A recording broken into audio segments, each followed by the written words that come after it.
वैसे तो हमेशा से यूपी को बोला जाता है कि वहाँ पे गुंडा राज चल रहा है, अलग-अलग तरीकों की चीज़ें बोली जाती हैं, इंडिया के अंदर डेमोक्रेसी नीचे नहीं गिरती जा रही है, अलग-अलग प्रावधान लाए जाते हैं और तो और हमेशा सेंटर को अलग-अलग चीज़ों के साथ बोला जाता है। पर इस बार हमने कुछ अलग देखा कि अरे! डेमोक्रेसी की बात करते-करते कांग्रेस पार्टी के ही लोग डेमोक्रेसी का कत्लेआम करने लगे। खैर उनके लिए कोई नई बात नहीं है, उनके ही पार्टी की हमारी जो पूर्व प्रधानमंत्री थी इंदिरा गांधी, उन्होंने भी इमरजेंसी लाकर कुछ ऐसा ही किया था, जिसका खैर उन्होंने बाद में खामियाजा भी भुगता, पर उन्होंने उस टाइम पे अपना अथॉरिटेरियन रूल ही चलाया था और तो और जितने लोगों ने उसके खिलाफ अपोज किया था उन सबको जेल की हवाएं भी दिलवाई थी। तो कांग्रेस पार्टी का कोई मेंबर अगर कुछ ऐसा कर रहा है और राहुल गांधी उसे कुछ बोल नहीं रहे, इसमें मुझे कुछ नया नहीं लग रहा, ये मुझे पुरानी ही बात लग रही है। हुआ कुछ ऐसा कि हमारे जो कांग्रेस पार्टी के सबसे प्रमुख मैं बोलूं और जिनको हिंदुत्व और सेंटर से कुछ खासा घृणा सी है, उन्होंने ऐसे फिर से कुछ नए स्टेटमेंट्स दिए जिसकी वजह से लोग इस टाइम पर फिर से सोच रहे हैं कि हमने कोई पाप किया था जो तेलंगाना के अंदर सीएम रेवंत रेड्डी को बनाया था। जी हाँ, हाल फिलहाल में बीजेपी के जो तेलंगाना सोशल मीडिया हेड है, उन्होंने बीजेपी तेलंगाना के ट्विटर अकाउंट पर एक ट्वीट डाली जहां पे रेवंत रेड्डी बैठे हुए थे और उनके 5 हाथ थे और अलग अलग करप्शन के आसपास घिरे हुए थे। जी हाँ, उस पोस्ट के अंदर ये बताया गया कि पिछले 2 सालों में क्या प्रोग्रेस रिपोर्ट रही है रेवंत रेड्डी की। यहाँ पे वो थोड़े से सार्कास्टिक हुए। एक्चुअल में उस पोस्ट के अंदर ये था कि कैसे रेवंत रेड्डी की कनेक्शन है केटीआर ब्रदर्स से। जी हाँ, ये वो ब्रदर्स हैं जो रियल एस्टेट का बहुत बड़ा बिजनेस चलाते हैं तेलंगाना के अंदर।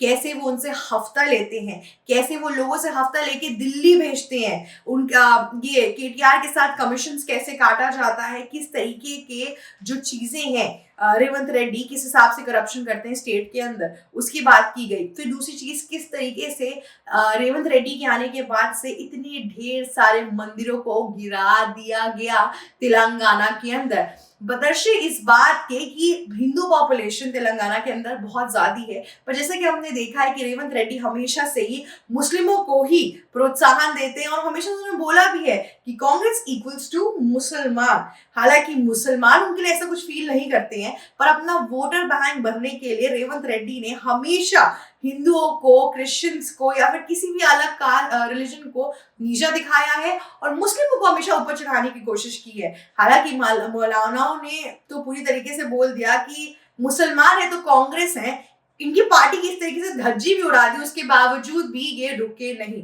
और अब जब इनका करप्शन का पूरा पटा चिट्टा सामने आया है, तब ये रोते फिर रहे हैं। जी हाँ, सिर्फ इतना ही 3 बात ये मैंने आपको बता दी, चौथी बात उन्होंने रेवंत रेड्डी के लिए जो बताई कि किस हिसाब से ये कांग्रेस पार्टी को और गांधी परिवार को हमेशा कट देते रहते हैं ताकि कुर्सी पर बने रहे। कैसे इनकम टैक्स में घोटाले किए हैं उन्होंने, किस तरीके के स्कैम्स किए हैं वहां पर, इन सब चीजों पे एक पूरी पोस्ट निकली बीजेपी तेलंगाना के सोशल मीडिया अकाउंट पर, जिसके बाद से रेवंत रेड्डी की सरकार को इतना गुस्सा आ गया कि उन्होंने वहां के जो सोशल मीडिया स्टेट गवर्नर है उनको सीधे के सीधे जेल के अंदर डाल दिया। क्या अब डेमोक्रेसी का कत्लेआम नहीं हो रहा है? क्या अब डेमोक्रेसी पे बात नहीं आ रही है? क्या अब डेमोक्रेसी को खत्म करने की कोशिश नहीं की जा रही है? मेरा एक साफ सीधा सवाल है यहाँ के जितने भी हमारे विपक्षी दल के नेता हैं, इतने टाइम से राहुल गांधी वोटर चोरी यात्रा करा रहे हैं, इतने टाइम से अलग अलग चीजों के लिए प्रोटेस्ट होता है, अलग अलग अडानी का केस आया था पूरा का पूरा, ठीक है, उसके बाद पूरा प्रोटेस्ट हुआ था, उसके बावजूद उसके बाद से अभी वोटर चोरी पे हुआ था, फिर भारत जोड़ो यात्रा पे भी काफी अलग अलग तरीके के प्रोटेस्ट हुए थे। उसके बाद से फिर हम सीरीज वाइज विपक्षियों के प्रोटेस्ट देखते हैं। क्या आपने सुना होगा कि कांग्रेस नेताओं को जेल की हवाएं खिलाई गई है प्रोटेस्ट करने के लिए? प्रोटेस्ट करना हमारा कॉन्स्टिट्यूशनल राइट है, हमें इस चीज के लिए, ये एक डेमोक्रेसी का पार्ट है और ये डेमोक्रेसी एक्सरसाइज करना बहुत जरूरी है। पर रेवंत रेड्डी अपने आप को डिक्टेटर समझ चुके हैं, उनके खिलाफ जैसे कोई बात करेगा उसे वो जेल में ही डाल देंगे। आपको मैं बता दूं कि अगर आप सिर्फ तेलंगाना का एक्चुअल में केस देखे होंगे तो आपको पता चलेगा कि एक्चुअल में तेलंगाना के अंदर जब बीआरएस की सरकार सरकार थी उस टाइम पर रेवंत रेड्डी ने कितने ढेर सारे प्रोटेस्ट किए थे, उसके बावजूद भी उनको एज सच कोई इतनी बड़ी सजा नहीं मिली थी, उनके खिलाफ एफआईआर या चार्जशीट कभी भी फाइल ढंग से नहीं हुई। जी हाँ, की ही नहीं गई एक्चुअल में। सबसे पहले मैं आपको बता दूं कि इन्होंने पेपर लीक प्रोटेस्ट किया था 2023 के अंदर तेलंगाना के अंदर, तब रेवंत रेड्डी के जितने लोग थे उनको हाउस अरेस्ट किया गया था ताकि वॉयलेंस क्रिएट ना हो, पर उनको इस तरीके से जेल के हवाओं में नहीं लाया गया था। उसके बाद से भी उन्होंने अपना प्रोटेस्ट कंटिन्यू किया था। उसके बाद से सरपंच के लिए भी एक पूरा प्रोटेस्ट हुआ था, उसमें भी लोगों को थोड़ा टाइम के लिए हॉल्ट पे रखा गया था। उसके बाद से जैसे ही उनको आगे जेल में डाला भी गया, उनको बाहर निकाल के फिर उन्होंने अपना पीसफुल प्रोटेस्ट किया था। जब जब बीआरएस की सरकार में वॉयलेंट प्रोटेस्ट होना शुरू हुआ है, उस टाइम पे लोगों को जेल के अंदर डाला गया और एक टाइम बाद उनको छोड़ भी दिया गया है, और इन सब में से किसी के खिलाफ भी एफआईआर नहीं एज सच लॉन्च की गई है। लेकिन यहाँ पर तो इन्होंने सोशल मीडिया हेड को ही उठा लिया। अगर हम अपने डेमोक्रेटिक राइट्स के हिसाब से चीजों को कर रहे हैं, आपके स्कैम्स को सामने लेकर आ रहे हैं, तो आपको उससे इश्यू होना शुरू हो गई है।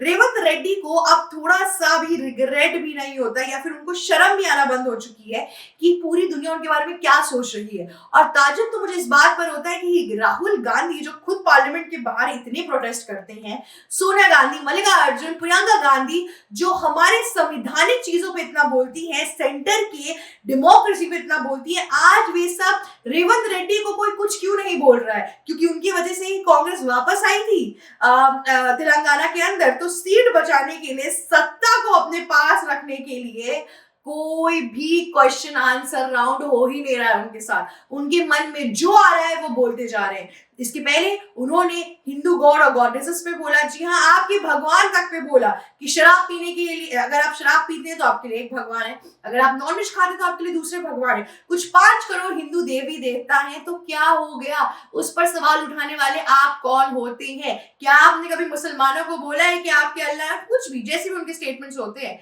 ऐसे डिमीनिंग स्टेटमेंट सिर्फ हिंदुओं के साथ ही तेलंगाना के अंदर क्यों हो रहे हैं? ये एक सवाल बहुत ज्यादा इंपॉर्टेंट है इस टाइम पर। और उन्होंने कोई भी ऐसे स्टेटमेंट्स देने के बावजूद भी एज सच कभी भी माफी मांगते हुए भी नहीं दिखे। अब तो वो इतने ज्यादा ये सब चीजों पे प्राउड फील करते हैं कि मुझे नहीं लगता कि उनको कुछ भी बुरा होता है। वो सोचते हैं कि अब नया कौन सा स्टेटमेंट दूं, उसके बाद कौन सा स्टेटमेंट दूं। मुझे नहीं लगता उनको कुछ भी फर्क पड़ रहा है कि किस तरीके से अपने आप को रोका जाए, क्या किया जाए। कुछ भी नहीं बदलता हुआ दिख रहा है तेलंगाना के अंदर, और ये बहुत कंसर्निंग पॉइंट है। हिंदुओं का नरसंहार होता हुआ दिख रहा है मुझे तेलंगाना के अंदर। उनके राइट्स, उनकी आवाज, उनकी चीजों को दबाने की कोशिश की जा रही है। हिंदू और मुस्लिम का विभाजन जो हम देखते आ रहे हैं इतने टाइम से, जो हमेशा बीजेपी पे आरोप लगाए जा रहे हैं, वेस्ट बंगाल में ममता बनर्जी और तेलंगाना में रेवंत रेड्डी जैसे लोग क्या कर रहे हैं इस टाइम पर? क्या यहाँ पे एक रिलीजन को, माइनॉरिटी को ऊपर उठा के हिंदुओं को नीचा दिखाना सही है? माइनॉरिटी को आप फैसिलिटेट करते हैं, उसमें कोई बड़ी चीज नहीं है, बहुत लोग करते हैं, आप भी करिए, उनको प्रोत्साहन की जरूरत भी है क्योंकि वो एक माइनॉरिटी है। पर इसका मतलब ये नहीं कि अगर हिंदू मेजॉरिटी में तो उसके खिलाफ इस तरीके से आप बोलेंगे या ये सब कुछ करेंगे, ये गलत है। और इसके ऊपर लोगों को आंसर करना इम्पोर्टेंट है, जो वो नहीं कर रहे हैं। अब देखना ये है कि तेलंगाना के अंदर क्या इस बार भी गांधी परिवार चुप रहेगा? क्या मल्लिकार्जुन खड़गे जो ये कहते हैं कि हाई कमांड से भी ऑर्डर आएगा, इसके बाद ये चीजें आगे आएंगी, सामने आएंगी? आप देख लीजिए कि कांग्रेस रूल जितने भी स्टेट है वहां पे हिंदुओं की क्या हालत है। कर्नाटका के अंदर आरएसएस की शाखाओं पर बैन कर दिया गया, आरएसएस की शाखाएं आगे नहीं बढ़ पा रही हैं। जी हाँ, और इनके अपने खुद के 2 सीएम के बीच में इतने इश्यूज चल रहे हैं। ठीक है, आपने ये देख लिया। आप तेलंगाना के अंदर देख लीजिए, वहां पे तो सीधे बोला जाता है कांग्रेस इक्वल्स टू मुस्लिम, और देवी देवताओं का तो कहीं किसी से किस्सा छुपा ही नहीं। और इसके पहले भी कितने किस्से आ चुके हैं रेवंत रेड्डी के, लेकिन आज सच कोई अपॉलॉजी नहीं आती है आपके पास, ना ही उन्हें रोका जाता है कुछ भी करने से। ठीक है, फिर आप बंगाल के अंदर देख लीजिए टीएमसी किस तरीके के हालात में इस टाइम पर है। जी हाँ, वहां पे सीधा सीधा मुस्लिमों को इतना लेवरेज मिल गया। एक तरीके से उन्होंने बोला कि बाबरी मस्जिद की पूरी कंस्ट्रक्शन में या पूरी कंट्रोवर्सी में हमारा कोई गेम नहीं है। टीएमसी के लीडर, जो सस्पेंडेड टीएमसी लीडर थे आपके हुमायूं कबीर, जिन्होंने ये पूरी स्थापना कराने की कोशिश की है, पहल डाली है बाबरी मस्जिद की, उनकी सब अगेंस्ट बात कर रहे हैं। पर दूसरी ओर आप देखेंगे कि कैसे स्टेट पुलिस भी वहां पर है कि वायलेंस ना हो। 100 से ऊपर लोग वहां पे रैली में इस टाइम पर आए हुए हैं, गैदरिंग हो गई है, पूरे के पूरे मस्जिद के लिए फंडिंग भी अचानक से आ गई है। ये सब कुछ कहां से आ रहा है?